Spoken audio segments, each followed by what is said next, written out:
C'est la première grande mosquée de la ville de Rufisque et du Sénégal, d'après les documents, après Pire. La grande mosquée a été créée, selon toujours les documents que nous avons, en 1844.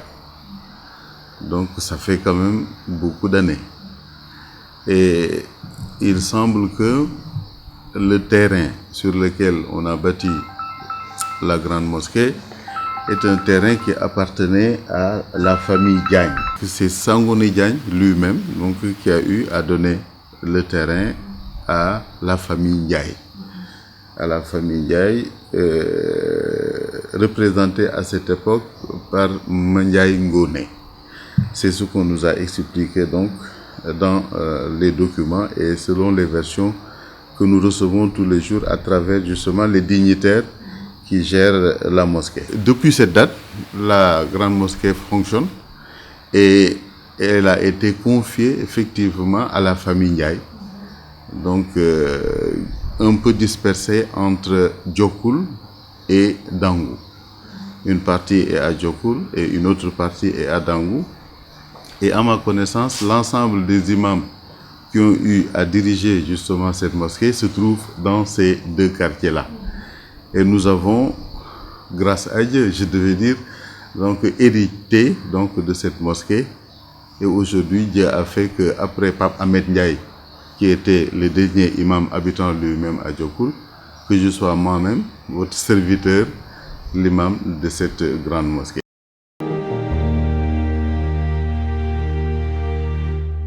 C'est une grande mosquée qui a toujours habité des événements phares.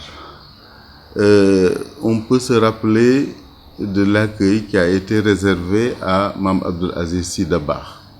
Donc, il était venu à cette époque-là. La construction ou la réhabilitation de la mosquée connaissait un certain retard. Alors, il était venu, on l'avait accueilli et il avait donc demandé aux personnes, hommes comme femmes, qui priaient, qui fréquentaient la mosquée, donc de donner leur participation pour qu'on puisse continuer à réhabiliter et à préserver justement la structure de la mosquée. On a reçu également Serigne Abdoul Aziz Sy Al Amin, en tant que représentant donc de la famille Seydi El Hadji Malick Sy. Et à côté donc de la mosquée, il y a une famille attachée donc à la famille de Seydi El Hadji Malick Sy, qui s'appelle Mame Keur Mbaye Bassine. Donc c'est la famille Mame Keur Mbaye Bassine où mon père moi-même a eu à apprendre le Coran chez eux. Donc c'est une maison qui est très ancienne et qui est proche donc de la mosquée, qui fait face à la mosquée. Et ça aussi c'est un autre symbole qu'on ne peut pas ne pas citer donc dans ces circonstances-là, pour dire donc que la mosquée connaît une certaine ancienneté et beaucoup de dignitaires donc ont eu à prier dans cette mosquée. Et quand je parle de dignitaires, je veux dire les dignitaires à la fois religieux que administratifs. Parce que moi je me rappelle encore, à cette époque-là, il n'y avait pas d'autres mosquées, d'autres grandes mosquées à Rufisque. Donc tous les dignitaires ou tous les responsables politiques, donc à l'occasion justement de l'Eid el-Fitr ou de l'Eid el-Adha, donc la Tabaski ou la Korité, venaient prier justement dans cette mosquée-là. Je pense que M. Mbeja Diop a eu à prier dans cette mosquée. L'ensemble des maires qui sont succédés ont prié dans cette mosquée. Alioune Badara Mbengue, ministre des Affaires étrangères, qui habitait à côté justement de la grande mosquée, fréquentait aussi la grande mosquée. Bref, on peut dire que tout Rufisque, donc à un moment donné, fréquentait la grande mosquée. C'est maintenant justement que les grandes mosquées se sont multipliées un peu partout, vu justement l'extension de la ville. Et c'est tout à fait normal. Même dans les pays musulmans, c'est comme ça que ça s'est passé.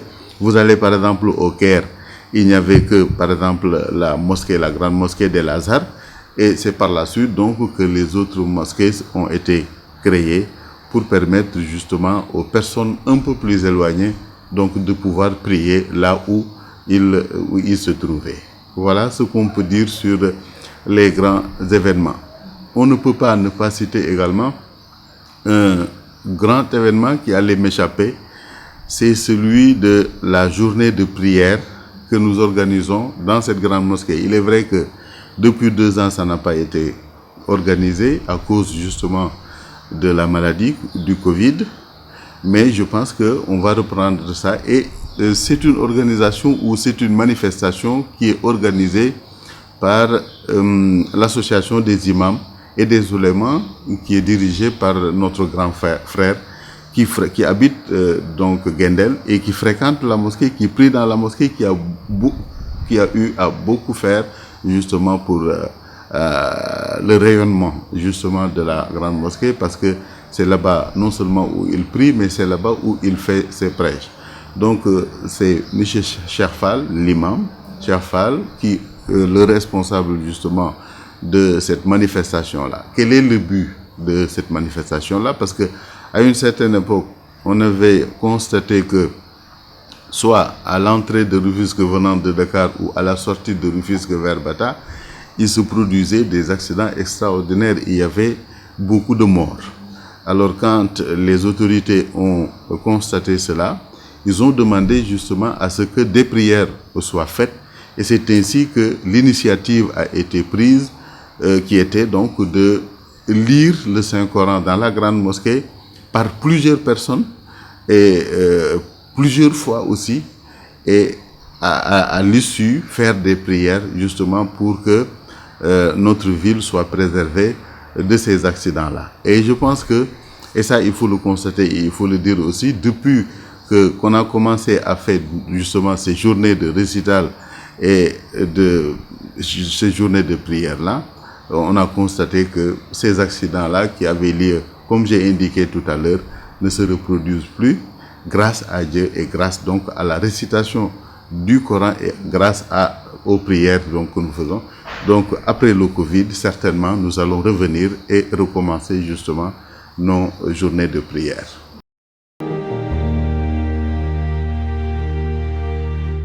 Et je pense qu'il faut parler donc du contexte qui a créé justement cette audience. Il y a 2 semaines ou 3 semaines de cela, nous avions organisé une manifestation au terrain de HLM. C'est une manifestation qui était destinée à l'intronisation du grand Dey Djiré. Vous savez que la culture ou les coutumes de manière générale avaient perdu un peu de leur pouvoir et de leur aura. Et les dignitaires justement de Rufisque, nos générations, Lebou particulièrement, se sont dit qu'il fallait créer un cadre qui puisse permettre justement non seulement de redonner justement du dynamisme à cette communauté, mais aussi faire en sorte qu'il y ait une seule voix qui porte l'ensemble des voix de tout le monde pour pouvoir parler justement aux autorités ici dans le pays, mais pour parler aussi aux gens qui aussi dans d'autres pays s'intéressent justement aux coutumes et à la tradition. Et c'est ainsi que Michel Palmeng a été intronisé le grand Dey Djiré, et nous faisons partie donc du comité scientifique. Et à l'issue justement de cette grande manifestation-là, le président de la République, sur sa demande, lui, M. Palmeng, donc, a été reçu par le président de la République. Et il m'avait convié parce que lui, parmi les projets phares qu'il a, lui, se trouvait justement la réhabilitation ou la reconstruction de la grande mosquée. C'est ainsi qu'il m'a appelé, il m'a demandé de venir faire partie donc, de la délégation pour aller rencontrer le président de la République, que nous remercions au passage. Ça a été une rencontre très accueillante, une rencontre où moi-même j'ai eu à prendre la parole pour expliquer un peu les raisons qui nous ont amenés justement à créer justement ce cadre dont je parlais tout à l'heure, mais les raisons qui nous ont amenés justement à vouloir réhabiliter la mosquée.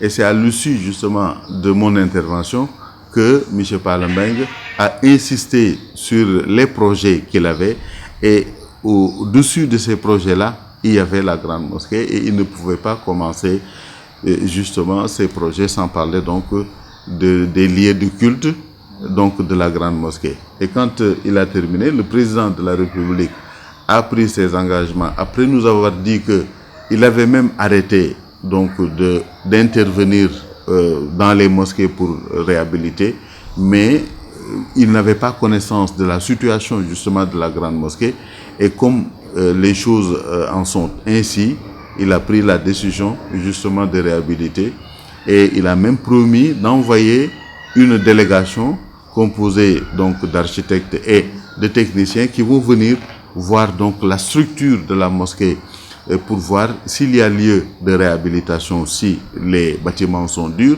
mais au cas contraire de raser tout et de reprendre justement l'ensemble de la mosquée.